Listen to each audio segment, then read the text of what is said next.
आता है महाभारत। ये महाभारत का युद्ध कब और कैसे हुआ महाराज? परीक्षित महाराज, इके जी शायद अंदर अंदर ऐसा लग रहा होगा लल्ली कहीं मुझे ना उठाने लगे। जैसे ही उधर देखूं ना तो एकदम से परीक्षित को टच करते, क्या कह रही हैं सुन लो जरा। कोई बात नहीं, थोड़ा ध्यान से सुनो।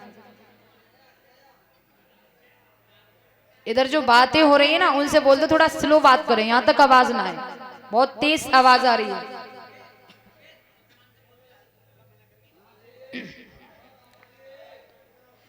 महाराज, ये महाभारत का युद्ध कब हुआ, क्यों हुआ, क्या कारण था महाभारत के युद्ध का? देखिए, विचित्रवीर के पुत्र हैं जिनका नाम है विचित्रवीर, चित्रागत, ये दो भाई हैं परीक्षित जी। चित्रागत की मृत्यु हो गई। विचित्रवीर के दो पुत्र हैं जिनका नाम है धृतराष्ट्र और पांडु जी। धृतराष्ट्र पांडु, धृतराष्ट्र जो थे वो जन्म आंधे थे और पांडु की मृत्यु हो चुकी। पांडु की दो रानियां थी, दो पत्नियां थी, कुंती और माधुरी। अब अति संक्षिप्त में बताएं कि पांडु जी की मृत्यु कैसे हुई। एक बार राजा पांडु जी जंगल में शिकार खेलने के लिए गए तो इन्होंने धोखे से एक हिरनी अपने पति हिरण के साथ में विहार कर रही थी तो इन्होंने धोखे से उस हिरनी को बाण मार दिया। महाराज, जब बाण मार दिया तो मरते मरते उस हिरनी ने महाराज पांडु को श्राप दे दिया, अरे राजन, मैं अपने पति के साथ विहार कर रही थी तब तुमने मुझे बाण मारा, मैं मर तो रही हूं लेकिन हम तुम्हें श्राप दे रहे हैं, तुम भी अपनी पत्नी के पास जाओगे और पत्नी के शरीर का जैसे ही स्पर्श करोगे तो तुम्हारी भी मृत्यु हो जाएगी। राजा पांडु ने यह सुना तो बड़ा दुख हुआ। कुंती माद्री को लेकर के जंगल में आ गए, भगवान का भजन किया। एक दिन की बात, महाराज पांडु के दिल में बड़ी तेजी से काम वासना जागृत हुई। महाराज, काम वासना जागृत हुई। काम वासना जागृत हुई तो महाराज पांडु जी अपनी पत्नी माधुरी के पास चले। माधुरी के पास चले, माधुरी ने पिया को आते देखा तो पीछे हटने लगी। पांडु जी जैसे ही माधुरी के शरीर का स्पर्श करने को हुए तो माधुरी चिल्लाने लगी, पिया आप ये क्या कर रहे हैं? आपको एक हिरनी का शाप लगा है, अगर आप मेरे शरीर का स्पर्श करोगे तो आपकी मृत्यु हो जाएगी। लेकिन पांडु के कुछ समझ में नहीं आया क्योंकि काम वासना इतनी तेज जागृत हो रही थी कि उनसे रुका नहीं जा रहा था। महाराज, जैसे ही वो आगे बढ़े, माधुरी के शरीर का स्पर्श किया, तैसे ही महाराज पांडु की मृत्यु हो गई। माधुरी ने सोचा कि मेरे पति की मृत्यु का कारण मैं हूं, मेरी वजह मेरे पति खत्म हुए। तो माधुरी ने भी अपने पति के साथ में अपने शरीर को छोड़ दिया। और कुंती से 5 बेटा थे जो पांडव कहलाए थे, देवताओं की सहायता से हुए थे। हस्तिनापुर में ये बात धृतराष्ट्र को और कौरवों को, यानी धृतराष्ट्र के बेटा है कौरव, जो कौरव कहलाए, 100 बेटे हैं जो कौरव नाम से जाने जाते हैं। उन्हें मालूम पड़ा कि पांडु खत्म हो गए हैं, यानी हमारे चाचा खत्म हो गए हैं। तो दुर्योधन, धृतराष्ट्र सभी आए और कुंती को, 5 पांडवों को हस्तिनापुर लेके आए।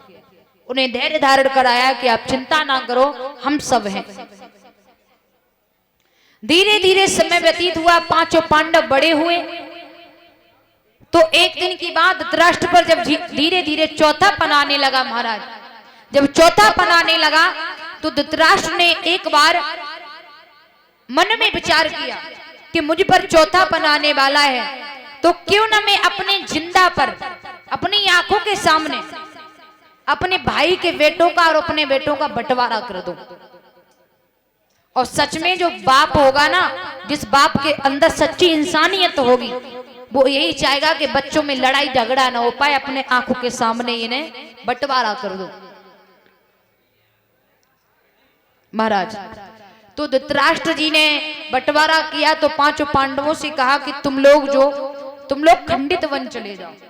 पांचों पांडव खंडित वन चले जाते हैं। वहां देखा जाकर के खंडित वन है, सच में वो वन है, वह महल नहीं है, लेकिन कन्हैया की सहायता से पांचों पांडवों ने सुंदर सुंदर महल बनवा लिए।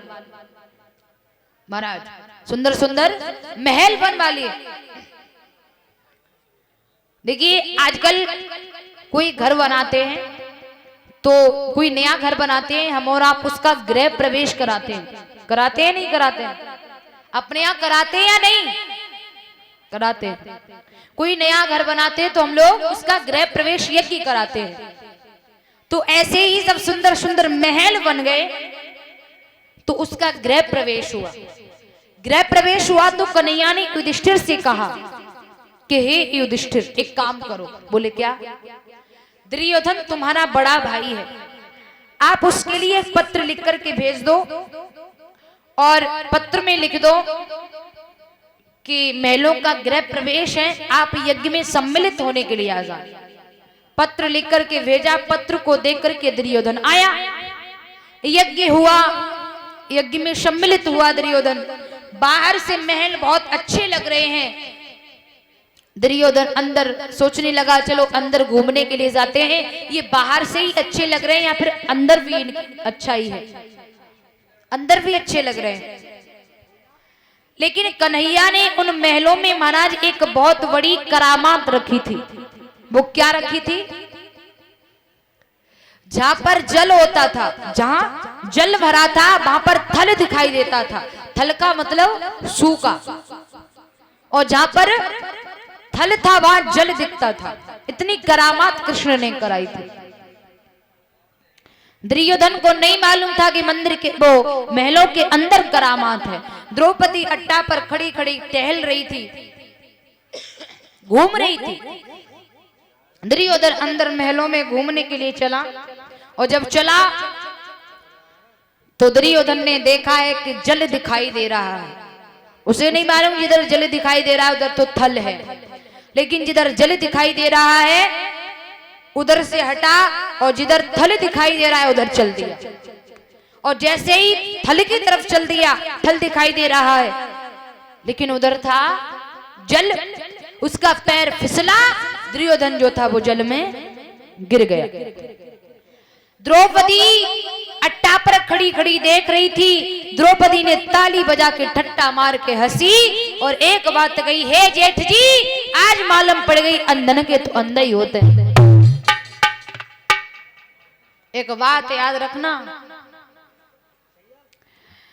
मर्द की बंदूक से निकली हुई गोली स्त्री की मुंह से निकली हुई बोली बराबर होती है। याद रखना। पांचाली बोली,